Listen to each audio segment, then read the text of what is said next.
something before you Mother start? would say, "Who's sitting in the front?" Rabbi Shimon, can I ask you something? When the Talmidim of Rabbi Akiva stopped dying on Lag BOMER, after Lag BOMER, did they continue dying, or was that it? That's not necessarily it. No. They didn't? They stopped Not dying? necessarily, no. Because we observe the Yovelus all the way till the end of Shiur, so that indicates that they died. That's what my son told me. Anyway, but 30 days is enough Yovelus. It's enough. We'll leave it at that. So here we are today, Baruch Hashem, in between two very important days that are bookmarked between us. Pesach Sheni was Yom Rishon yesterday. Lag BOMER will be Wednesday night. Wow, we got the Twin Towers, but they're still standing. Maybe that's the title of this Shiur.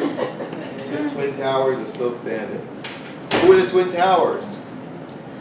Well, Pesach Sheni is the yortzeit of RABI MEOD BAL, HANES, otherwise known as RABI MEOD from the Mishnah. And of course, Lag BOMER is the yortzeit of whom? Shimon bar Yochai, one of the great students of Rabbi Akiva, and of course of that generation of tonight. What are they each famous for? Well, Rabbi Meir is called Stam Mishnah. Stam Mishnah Rabbi Meir. What does that mean? If you see a Mishnah, what? Stam. He wrote already down the Mishnah before that the Mishnah was. Right, there's something called Mishnah Rishona, and then Mishnah's Rabbi Akiva, just for the record. Remember, the Mishnah was an oral tradition of the halachos that explain the Torah, right? Shemitah. How do you keep Shemitah? How do you derive it? I'm going to go through a very, very important issue today, because it was this past week's parsha BEHAR, about the difference between Shemitah and Yovel. And you'll see in the parsha something fascinating, and we have to understand their relevance to us today, because there is growing relevance, not only for Shemitah, but even for Yovel, starting to come into the picture. But let's go first. The Stam Mishnah Rabbi Meir means that if you see a Mishnah that's unauthored, you know, it says Shnayim Ochsim B'Talis, two people are fighting over a talis. Anything new? Right? So it doesn't say Rabbi Meir Omer, but he represents the majority leader, using a lahafel, a political term, of the tonight. Get it? He's the majority there in the Supreme Court, the majority opinion. So you don't have to say his name. If there's a dissenting minority opinion, which is often Rabbi Shimon, then as one of the 5 key students of Rabbi Akiva, then they'll mention his name. Stam Rabbi Shimon, if it says Rabbi Shimon in the Mishnah, it's referring to Rabbi Shimon bar Yochai. And guess what? The halacha is often not like Rabbi Shimon bar Yochai. And I'm going to say to you that the difference between Pesach Sheni and Lag BOMER is the same difference between Shemitah and Yovel. And that's how we're going to explain it, so just to make it easy for everybody. So let me explain what I mean. Rabbi Meir was one of the 5 primary students of Rabbi Akiva after the Omer tragedy, in which the 24,000 pairs of students, 12,000 pairs of students perished. It was the period of the Roman persecutions, which eventually would claim not only Rabbi Akiva's life, but many of the famous Asara Harugei Malchus. Anybody remember any of the names of the Asara Harugei Malchus other than Rabbi Akiva? The famous one they wrapped him in the Torah was Hanina ben Trajan. They wrapped him in the Torah. Okay, some of the other ones, 2. Well, Rabbi Akiva was there were 2. The two, number 1 and number 2, were the posek of the generation, the Rosh Sanhedrin, and the Kohen Gadol, otherwise known as who? Rabbi Gamliel and Rabbi Yeshua, the head of the Sanhedrin, and so it was both the political and halachic spiritual head. And then when his head was rolling, he was when he saw him, it became Acher, became. It was so beautiful. Oh, that's right. In fact, we tell this story. Well, Rabbi Yishmael Kohen Gadol davened so that Rabbi Gamliel should be killed first, beheaded first, because he couldn't make. So when Rabbi Gamliel was killed, Rabbi Shmuel, who was exceedingly handsome, and he had the stature and beauty of the Kohen Gadol. And remember, in the Roman world, they worshipped beauty and form. You know, that was the whole thing. Beautiful architecture, beautiful bodies. Everything was about the body and the physicality.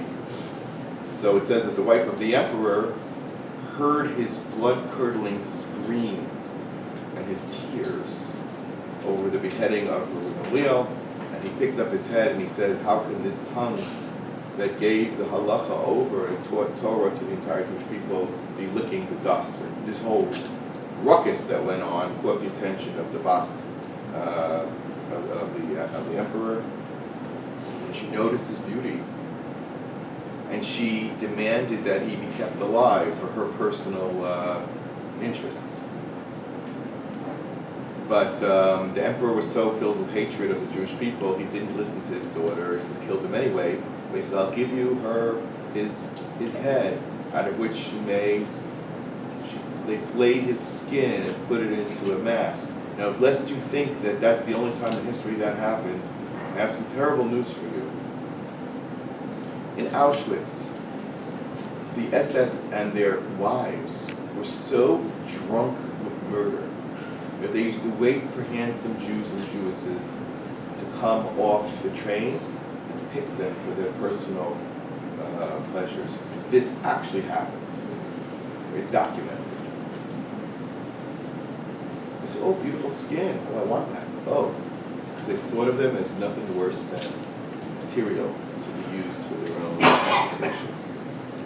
This was the Indian Asar Malchus. This is what the Omer period is really reminds us of. Not only the death of Akiva's students, but on Yom Kippur and on Tisha B'Av, which is the greater periods, we actually will read the story of the Asar Malchus. I was thinking about Chutzpah. Chutzpah HaMeturgeman, right? Yehuda ben Bava. There were many. Okay. But, so Rabbi Meir was the ultimate, how shall I say, Holocaust survivor teaching Torah to the next world. 24,000 students are dead, 5 survive, and he is the head of the 5 to reestablish Torah in the Jewish people. Can you imagine if there were only 5 Talmidei Chachamim left in the world? Amen. So the greatness of Rabbi Meir cannot be interpreted. Now, Rabbi Meir, Lahavdil El Havdalas, is known as the patron saint of lost objects. Did you know that? Right. If you ever lose anything, what are you supposed to do?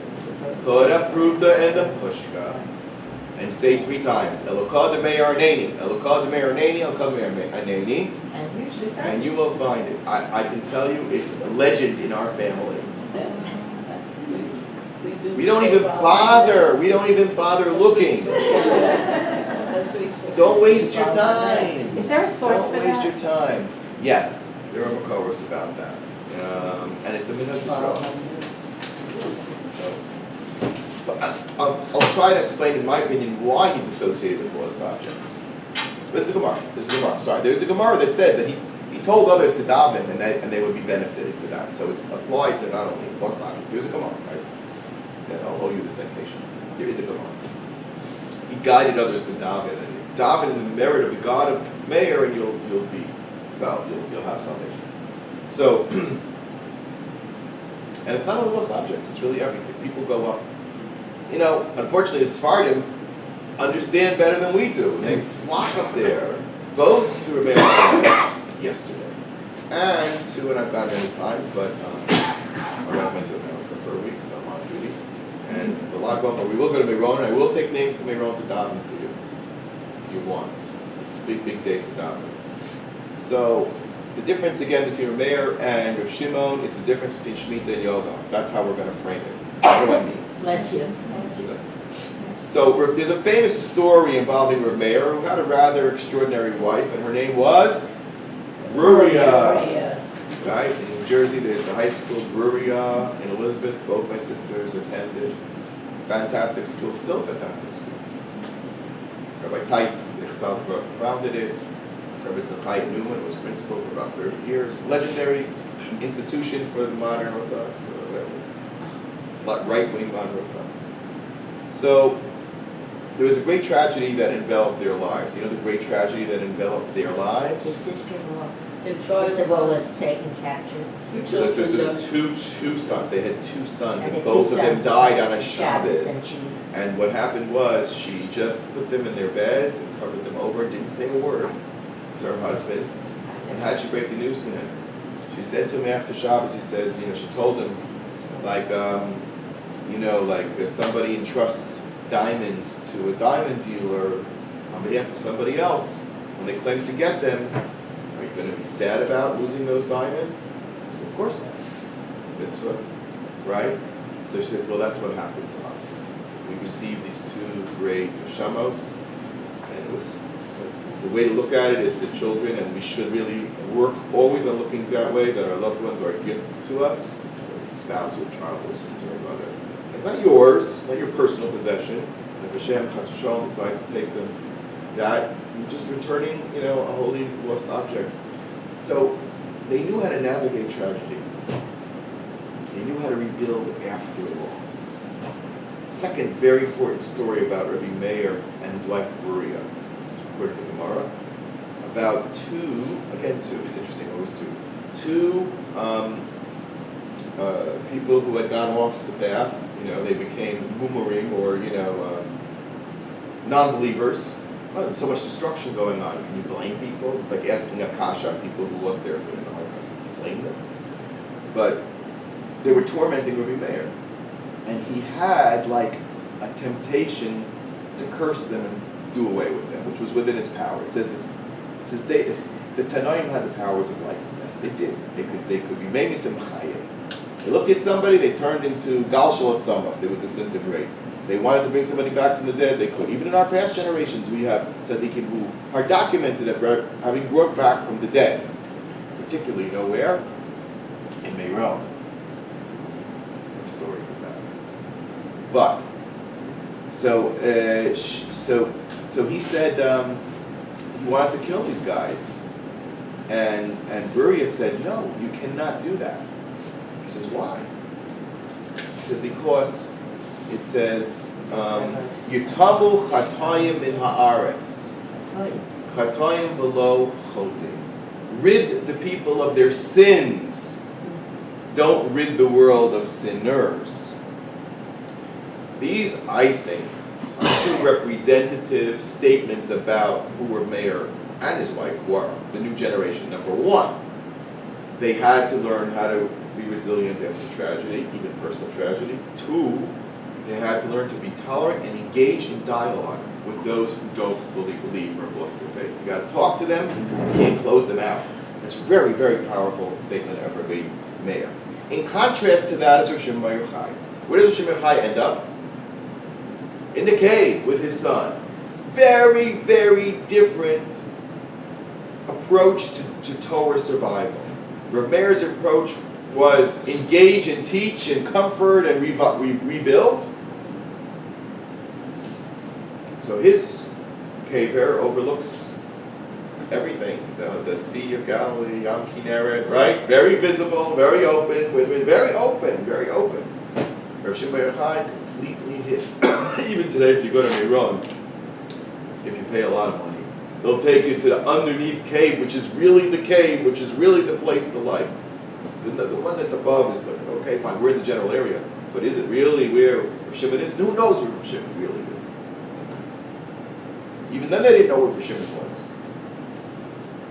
Okay, he hid himself, and what did he do? He immersed himself in what came to be the Torah, the Zohar, which is the Kabbalistic parish to Torah, and with his son, and they immersed themselves in the sand. When someone's immersed in sand up to their neck most of the week, for all intents and purposes, they're dead. They're not of this world anymore. Two different approaches. Okay. Yet, the teachings of Rabbi Shimon bar Yochai, which represent Nistar, the hidden world of Torah, are a perfect complement, like I said, the bookends, to the open world of Torah that Rabbi Meir represents. What we call today Nigla and Nistar. For those that go in Lubavitch circles, they'll know that they have Seder in Nigla, Seder in Nistar. They have to learn both.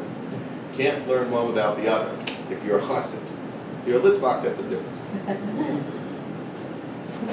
Next Sunday's the 100th anniversary dinner of my yeshiva, Torah B'das. My father and mother, all yeshivas.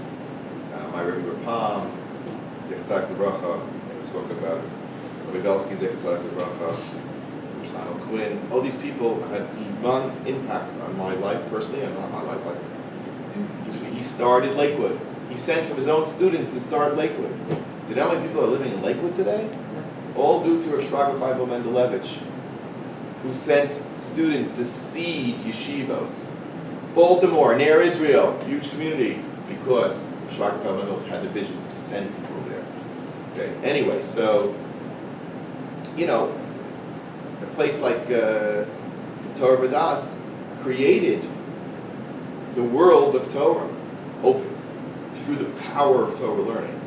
But the power of Kabbalah is hidden. You don't really have so many communities established just for Mikubal. Even the great Mikubal Baba Sali lived in a rather obscure place in Tivot and tended to his flock. People came to him, but he wasn't openly creating out there. Okay. So now let's go into the parsha. I gave you some more. There's a lot of things going on also in the world. Should I talk about that for a minute before we go into the parsha? An incredible thing happened as we make the transition. We are right now, just as we're sitting here today, in between Rabbi Meir Balanes and Rabbi Shimon, between Shemitah and Yovel. We are literally in between Shemitah and Yovel. What's the difference? What do I mean? Shemitah is the cycle in which we rise above the typical level of relationship to God in the world, and we move to the level of Shabbos. Correct?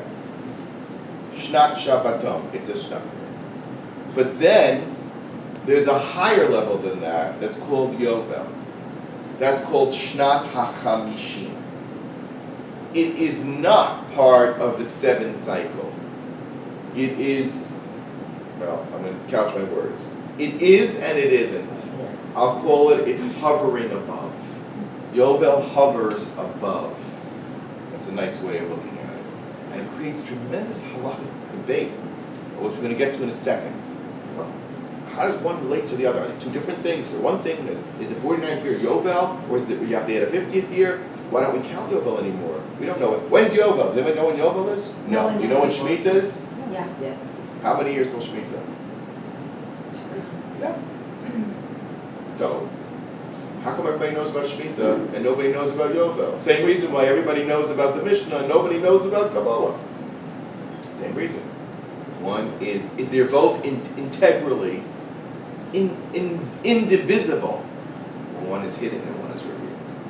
I thought it was because we don't have Yovel, because we don't have the base Hamikdash, we don't have Sanhedrin. Wait, forget that. First let's have some fun. No, I'm only kidding. So what happened? I mean, we worked so hard. Okay, I will. All right, I would. But something happened this week that was truly, truly remarkable. And I don't mean Eurovision. And you don't need what? Eurovision. Exceedingly forgettable event. But there was one takeaway from Eurovision, which was actually very important. There was one nation that, brought on the Palestinian flags or whatever it was, the Hakas. Do you think that made the Palestinians happy or unhappy? You would think so. Unhappy. Very unhappy. Why were they very unhappy? Because it was held in Israel? The Iceland came. No, because they went to Israel. Oh, Because they participated. Understand this very well. Palestinians don't want Israel to exist. Not in company of not Fakestein, but even, but only in place of. They only want to be in place of Israel. Israel doesn't have any makom. The fact that somebody went to Israel, participated in an Israeli-produced program, and that's alone enough for them to be up in arms. It's such a deep hatred. Okay, so that came out. That truth came out. But also another big, more important truth came out. It came out where? In Eurovision. I know The Palestinians spoke I about know, it. but I mean, if the papers wrote about it? There's always.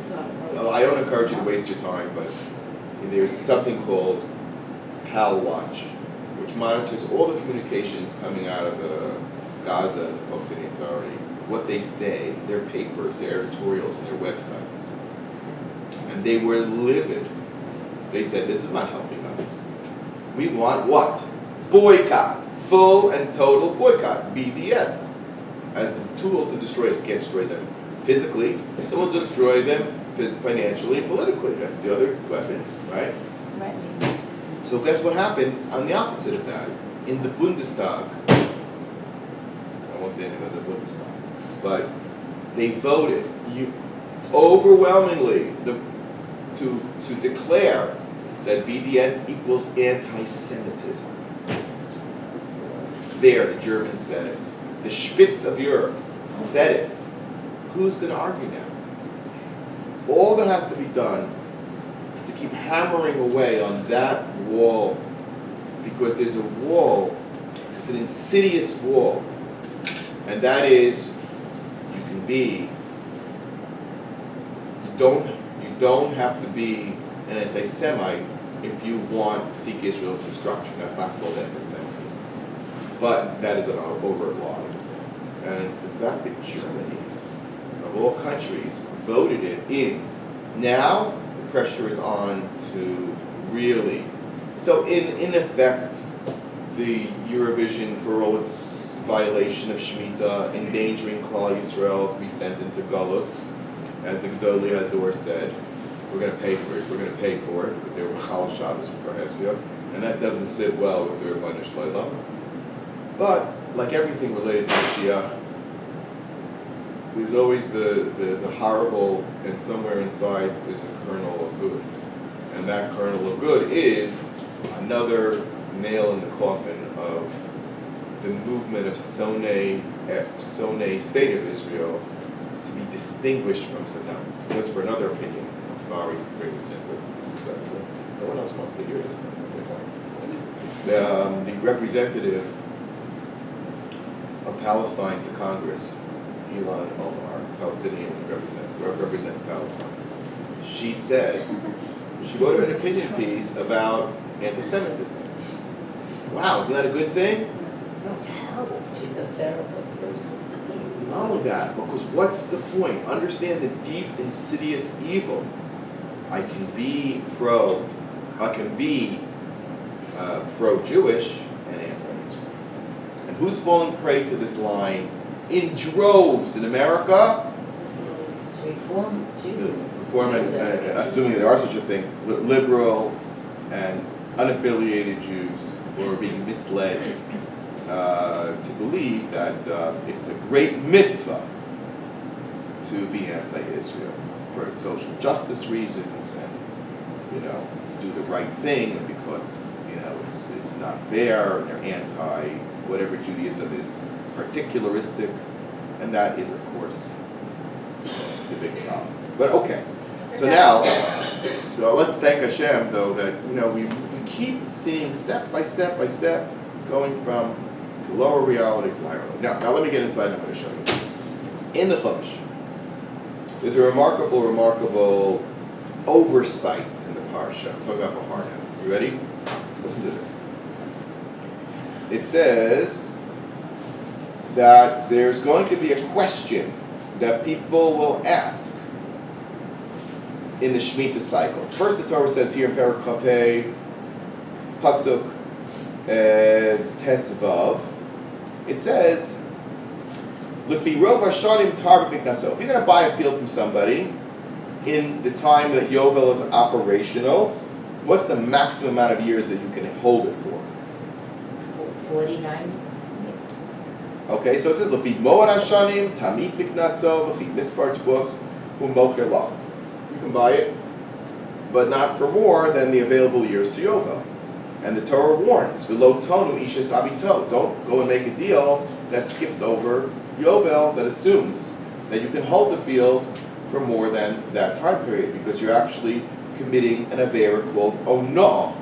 And Rashi says that it is real Ona, which is called overcharging for a purchase. In fact, we learn from this pasuk here in this week's parsha that Ona is operational in a host of things, but not in 4 things. Not in 4 things. Ain Ona, there's no Ona, because it's only on things that pass from hand to hand, okay? Cell phones, fruit, vegetables, potatoes. There can be an overcharge of Ona, and the Gemara tells us exactly how we derive it, and the Mishnah sets the amounts, 1/6. Depends what overcharge. There are 4 things that there is no overcharge on. Avadim, buying slaves. Shtaros, we're buying investment like monetary instruments. Okay, you want to buy a debt. You can pay what you want. You pay more than it might be valued. This is your decision. Karkaos, fields, and hekdishos. And things that belong to the treasury of the Beit HaMikdash. In other words, if you buy it and you pay more than you should, and you come back and say, hey, I got ripped off, call the consumer department. The Hop used to be a show called Koboltek in Israel. You know Koboltek? Ever hear of Koboltek? That was the original consumer fraud show. You got ripped off, you went to the television, you complained. I don't know. I'm sorry, you're going to go to Gizbor, the base of interest, say, I want my money back. He says, sorry, Savart Vikibalt, you chose it, just no overcharge. Now, here's the incredible question. You should all be screaming at me. If the Mishnah says there's no overcharge for land, then why does it say when you buy a land of inheritance that we're commanded not to overcharge? I'm going to repeat the question. This is a bomb of a question. Everybody who learns Mishnayos and Talmud knows that by land there's no overcharging. You could pay $3 million for that house because it has significance to you because George Washington once slept there. Okay? That's your decision. Right? But when it comes to a stei achuza, a land of inheritance, even if you overpay, if you try to sell it for more than its value, meaning for more than the 49 years, you have to refund that money, and it goes even one step further. This is what's really not understandable. Let's say you're the buyer. A guy offers me his inheritance field till Yovel, right?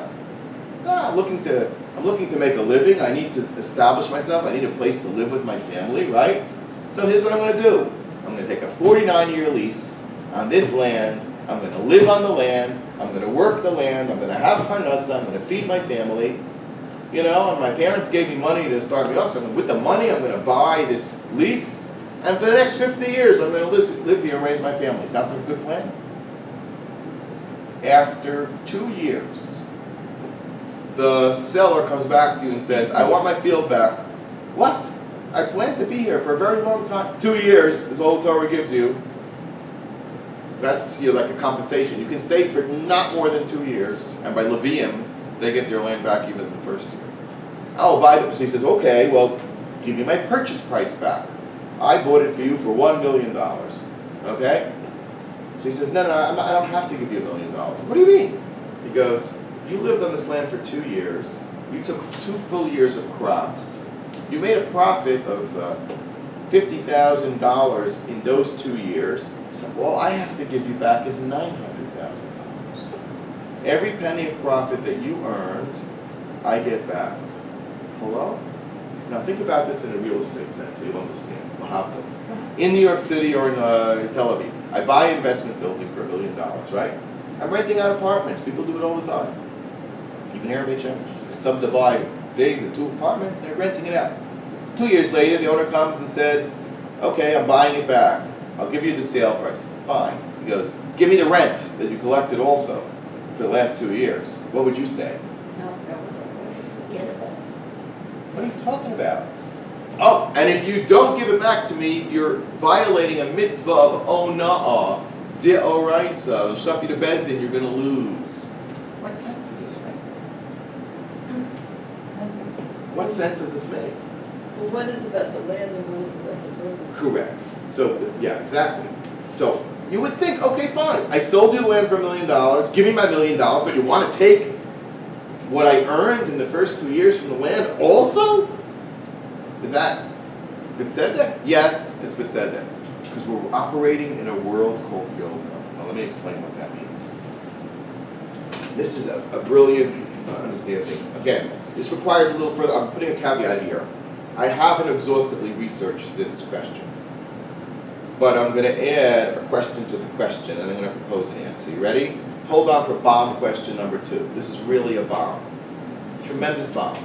One of the most famous things about this parsha is the promise. We're going to call the Chitomru promise. People are going to get skeptical, because what does Hashem say? You got to keep Shemitah. Okay, very good. That means I can't sow the land in the 7th year. When do you eat the crops that you planted in the 7th year? You harvested the following sukkahs. So you're into the 8th year. The beginning of the 8th year, sukkahs of the 8th year, you already have your parnasa going forward. But what if I don't sow the ground in the 7th year because it's Shemitah, right? Then what's the last food that I ate? Was the food of the 6th year, which I got for the beginning of what? In the beginning of the 7th year. But what am I going to eat next year?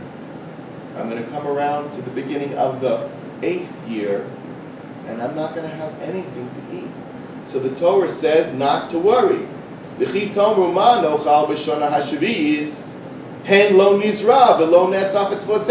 any work in the 7th year. What are we going to eat in the 8th year?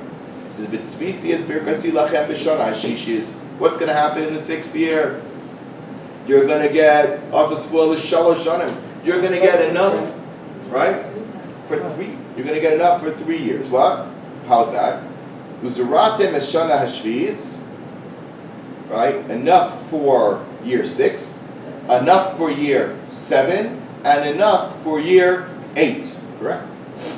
But you're going to go back to work in the 8th year. And when we get to the 9th year, you're still going to have leftover until to the rescue comes the crops of the 8th year, the post-Shemitah year. Right? All very good? Says Rashi.